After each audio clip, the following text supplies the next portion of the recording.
what did you guys do? I left the market in your hands for a couple days while I was out sick, and it's just a mess. It's a mess out here. It's a nightmare, and I'm not really up to making a video even today, but it's the end of the world essentially, so we better get after it. In my Sunday video, a look ahead, one of the things I was concerned about was Microsoft. They're talking about cutting $80 billion in AI spend. To me, that's kind of like the DeepSeek R1 moment. It had an effect, of course, on the open Monday on markets, caused a lot of ruckus. But if Microsoft wants to put all their focus on quantum compute, there's going to be people that will replace their spend tenfold. So, not a problem there, I think, long term, even though it caused some turmoil. Then we had the return of the Trump, infinity tariffs, just starting trade wars with everyone globally, essentially. Uh, I'm not going to pretend to be some geopolitical genius or some economist. I don't know exactly how this plays out, but I suspect probably the United States is not going to start a trade war with everybody. And so I have to assume that's going to work its way out here in some way or another. Now, things could be more long term and nasty with China, but as of now, yes, there are some tariffs, but that seems to not be too bad. So we'll see how that plays out. Where we stand here today is obviously nasty. It's, brutal. But, we have to look at this and say, is this going to be the most ridiculous, the most awful, the most lackluster bull run in the history of mankind? Like, is this going to be the dumbest crypto bull run ever where Bitcoin, XRP, Solana, a few others, some meme coins actually do, a little something, but Ethereum, Cardano, Polkadot, go on down the list, pick your favorite coins. They don't do nothing. They get shut out. That's not likely. Again, it could happen. I'm not going to tell you it can't, but the odds, that's all we're doing. We're betting on probabilities. The odds are by the time this thing is over, it's probably not going to be the way it plays out. So, I don't know when this market turns, but I think it will violently. And we are still going to have a proper bull run where, some coins start hitting new all-time highs and it looks, something like we've seen in the past. Diminishing returns. Bitcoin does not do, as high of a multiple as the last time, but still, proper crypto bull run. Not a fortune teller, can't tell you when it happens. I'm buying these dips. Looks nasty out there. Do what you do. I'm not your dad or your financial advisor. But that's the way I see it. Things will turn eventually, probably sooner than later, and we'll be off to the races. Now, looking at Ripple, we're seeing court cases settling left and right. I mean, we're going to go over one here shortly that just settled today. It wasn't a court case, but it was a investigation, I guess. But, what's going on with Ripple? That should be the easy one.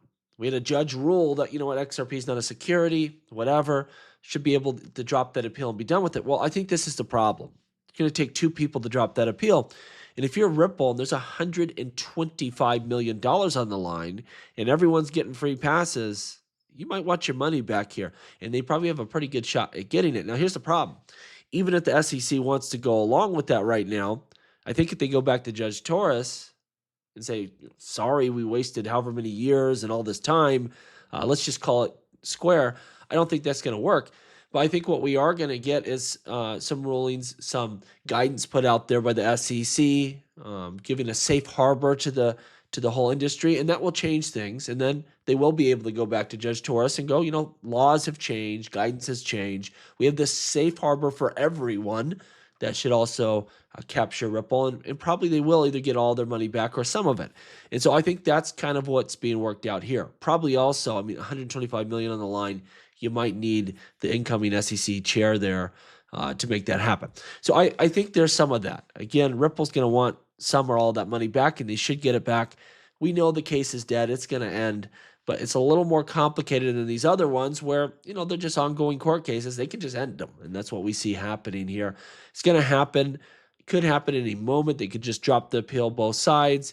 But I don't think with everything that's going on, that would be righteous. I think Ripple should get their money back, or at least a huge chunk of it, especially if there's going to be a safe harbor that, covers everything going back, and they give you a couple years to come into compliance. So I think that's what the, what the delay has been. We look at this story. Our good buddy Joe Lubin had his SEC case or investigation versus consensus drop. So he's in the clear. Everyone is getting free passes, free pass 2.0 for these characters. Ripple hasn't yet. I think they will. We see this story, BlackRock dumping BTC. I see this all the time, and I think this Ito Farina probably understands this, but I'm not sure. This isn't BlackRock's piggy bank, right? Like, this isn't BlackRock selling Bitcoin. This is investors in their funds selling Bitcoin. So I see this headline all the time: BlackRock selling Ethereum, BlackRock selling Bitcoin. No, it's just regular investors like you or me are panicking and selling Bitcoin. Does it mean BlackRock thinks Bitcoin's good or bad at this point in time? It's just the general investing public where we stand here. We see this a complete bloodbath for Ethereum. Absolutely. Ethereum has now lost 1/3 of its value over 4 weeks. It's down nearly 50% since December 17th, nearing 2,000 for the first time since November 2024. This ain't good. But again, I expect Ethereum to recover. Maybe I'm crazy. Someone told me last week, check myself into an insane asylum. But I just don't believe we're going to have a crypto bull run where the number 2 crypto doesn't set a new all-time high. If you think XRP is going to pass it this time around, hey, I don't think that's going to happen, but I'm not going to violently argue with you. But Ethereum still set new all-time highs, people. And so are the Cardanos, and so are the other major cryptocurrencies out there. Right here, Ethereum dropped 2,200 at the time of this post. The whale who shorted ETH with 50x leverage currently has unrealized profits of over $72 million. If they can, I would be cashing that in because you just don't know. You don't know when this space is going to turn on its head. Been a great bet so far, though. Dark Horse reporting here. SEC statement on meme coins. They're not securities. They are essentially collectibles. It has nothing to do with the SEC. They're staying out of it. Is this good or bad? Well, I think it's good that the SEC will focus on fraud, not broad enforcement of things that have nothing to do with them. I'm not a big meme coin fan, but at the same time, crypto is about freedom and people want to be stupid with their money. I guess that's what they will do. I'm not the police of the world here telling them, how they should spend their own value. Meme coins are here to stay. We know that. I saw this post by Rochelle Renee, upset about Flare. Said, hey, what's going on here? At launch, Flare was 4 cents. And then the question is now with such a great team, great news, great features, why are we stuck at 2 cents? I think it's a couple things. First of all, this is a newer coin. And yeah, you have your Swees, your Aptoses that have been very violent, but those have, a lot of money, a lot of VCs, a lot of backing, and they're going to run early and often.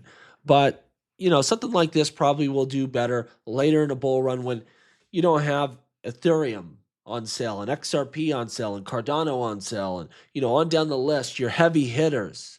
People probably flip things like Flare when those get quite high. But further, it's what I said at launch. I think it was a bad launch. I don't think stringing these airdrops along over a long period of time has been kind to the project. I think just following the initial idea of just drop the freaking coins, maybe the price would have been lower immediately. But I don't think you would have had this continuous pain. And then there was just problems that I think shook some trust for people in Flare, soured some people on Flare. And I think just a bad launch and some bad strategy there has plagued this network a bit. And it's not at the value it should be. But the good news is they're doing good work. And I think Flare is going to be a top performer when things are all said and done. But I think no doubt, the way they conducted that drop in the initial launch of this network cost them dearly over time. And I said at the time it would happen, and I would take advantage of that and buy a lot of Flare on the cheap. And that's exactly what's happened. And I think it will pay rewards in the long term here, especially once we get cooking in this bull run. Here's what I'm talking about with AI. Zuckerberg, Meta, they're discussing to build a new data center campus for its AI projects, potentially costing $200 billion. Like, okay, Microsoft, they're not going to spend their $80 billion. There's plenty of money flowing into AI. China's just not going to go away, and Elon's not going to give up, and Nvidia and Zuck, it's going to be full steam ahead here. Let Microsoft do what they do. I don't think it affects anything. There's going to be a lot of AI spend here. This is an interesting thing that comes up all the time. It's just about being correct in the way we talk about things.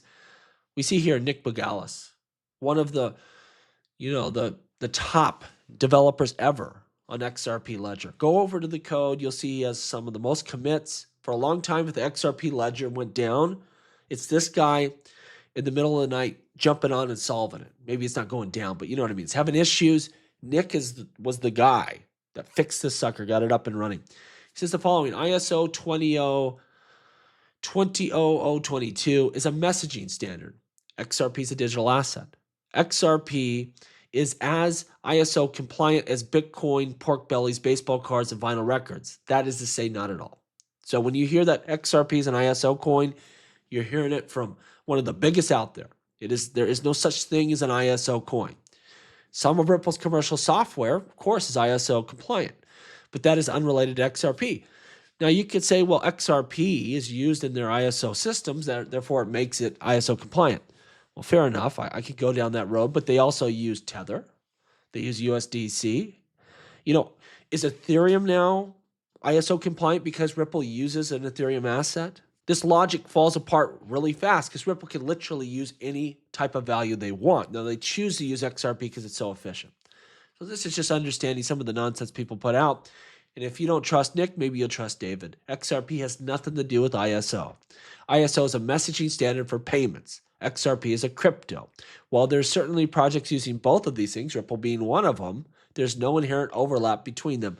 So again, this is just about being accurate and correct with how we assess things. Now, sometimes I think when people say something's an ISO coin, maybe they mean it's a payments coin. But let's just call it that. It's a coin that's useful in payments and useful with systems that are ISO compliant. I think that's fine. Again, just putting that out there because there's a lot of confusion about this. Ripple saying the following: last week, $1.4 billion was lost in a security breach. Secure and compliant crypto isn't nice to have, it's a necessity. Ripple Custody provides institutional grade security built for trust and resilience.